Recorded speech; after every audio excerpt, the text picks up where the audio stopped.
Hello and welcome to Quickfire Reviews, your no BS, straight to the point entertainment review channel. In today's video, we're taking a look at Wolong Fallen Dynasty. Make sure you stick around to the end to hear the rating, but first, let's get into it.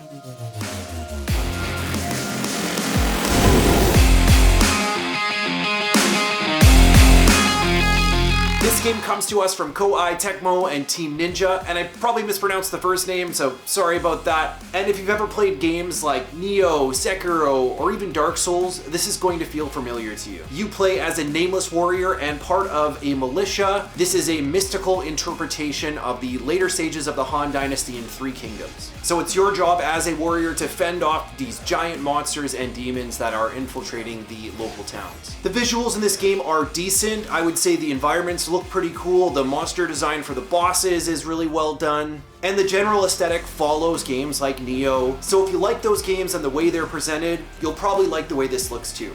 There are some really stylish effects that take place during combat, and those always look great. But overall, I would say that the game just looks okay. It doesn't look phenomenal. I wasn't blown away. But with these types of games, we're always focusing on the gameplay and specifically the combat. So let's talk about that. I was very excited coming into this game because I played the demo and I thought the combat was pretty cool. The primary fighting mechanic is based on a deflection system. So you have a spirit gauge, and as enemies attack you, you deflect their attacks, you get more spirit. After a while, you can break their spirit, they become stunned, and you can unleash a powerful attack. You can also use some of your spirit gauge for more effective attacks. Now this also works in the opposite way as well, so as enemies hit you, they gain spirit and your spirit meter gets reduced, which opens you up to be stunned as well. It's a pretty simple mechanic, but does require some very precise timing and a keen eye to be able to deflect effectively.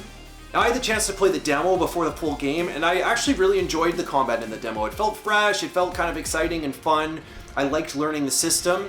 But unfortunately, when I moved to the full game, I realized it's just kind of the same throughout the entire thing. And even worse, when I was in boss fights, because bosses have a set number of unblockable attacks that you're supposed to deflect, basically what you end up doing is just waiting for the boss to unleash those attacks so you can deflect them and then actually effectively cause damage. There's no point in running up to the boss and doing chip damage because it does almost nothing to them. So I found the pace really slowing down sometimes in boss fights as I would just wait for those attacks, deflect, rinse, repeat. And it kind of took the fun out of it, if I'm being honest. Again, there are some cool flashy things that you can do in combat, but after you do it for several hours, it just kind of ends up losing its luster.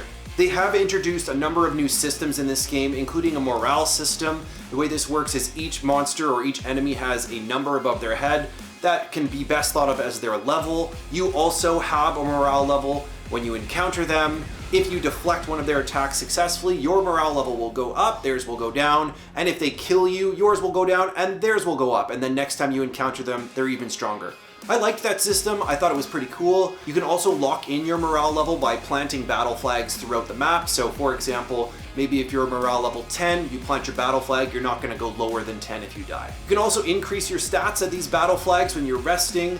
The stats rely on 4 main elementals. You're going to have earth, fire, water, and wind, and each of those represent a different stat for your character. For example, health, attack, spirit. It's a pretty simple system. It was easy and intuitive to understand. As you continue to unlock new levels in each of those elementals, you can also learn spells and other skills. But I'll be honest, a lot of the spells I didn't find all that useful in combat. There, of course, is also a loot and gear system, and it's pretty cumbersome. You get inundated with a bunch of useless trash gear that you're never gonna wear, and then you have to go into your menus and you have to discard stuff.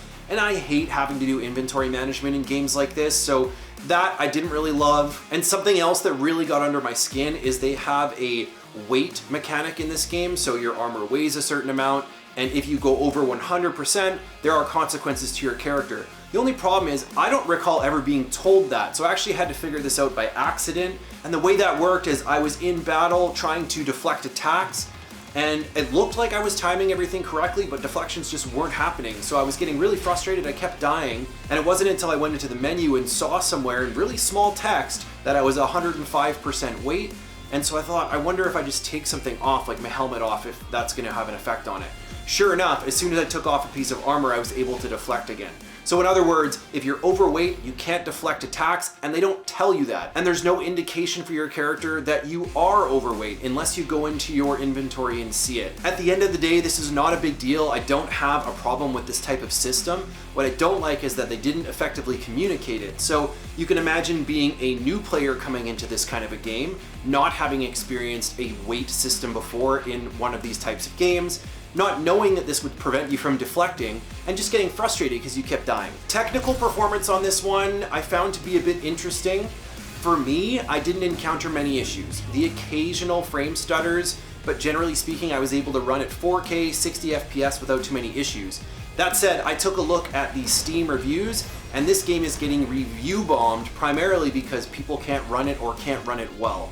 So I don't know if I just got lucky, but the basic consensus is this is a bad PC port and a lot of people are having issues. So with that in mind, I might suggest you just hold off for a bit and wait until they have a patch that addresses these problems. So in summary, if you really need to scratch the itch for a game like Nioh or Sekiro, you might want to play this one. The main takeaway for me is that this game starts to feel stale the more you play it, at least in my experience. Okay, so with all of that in mind, Quickfire Reviews is going to give Wolong Fallen Dynasty a 6 out of 10. If you love this genre and this type of game, of course you're going to enjoy your time here, so definitely you'll want to check it out.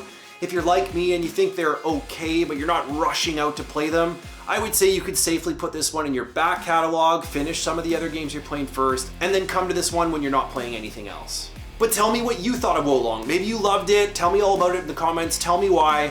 I appreciate you hanging out with me today. I hope I earned your like and subscribe, and I can't wait to see you in the next one. Quickfire out.